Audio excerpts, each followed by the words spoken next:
Baada ya kukaa kizuizini na kutoka, hivi sasa Irani imeweza kurejeshwa tena.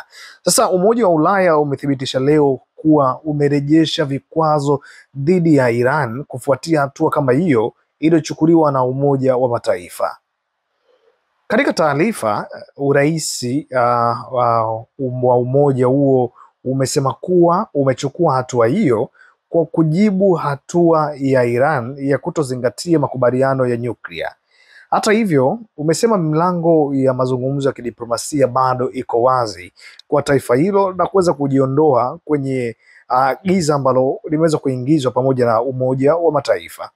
Umoja huo unasema vikwazo hivyo vinajumuisha kufungia mali ya benki kuu ya Iran na nyingine za nchi hiyo pamoja na marufuku za usafiri dhidi ya baadhi ya maafisa wa Iran. Raia wa Irani wanalalamika kuhusu vikwazo hivyo ambavyo nchi yao imeweza kuwekewa mpaka hivi sasa. Hatua hiyo imepokelewa kwa maoni mseto nchini Iran. Nasim Kampani, mtafiti wa nchi za Asia ya Kusini na Afghanistani, amesema kuwa wataharibiwa sana kwenye biashara zao na kila sekta kutokana na kifungo hiki ambacho wanaenda kukipitia hivi sasa.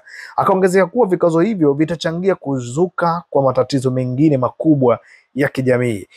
Umoja wa Ulaya nadhani unajaribu kuonesha nguvu namna vile ambavyo unakuwa bora na una uwezo kwa namna gani kwenye kuchukua hatua dhidi ya mataifa ambayo yanajaribu kupinga ule ubora ambao upo kwenye mataifa tofauti tofauti.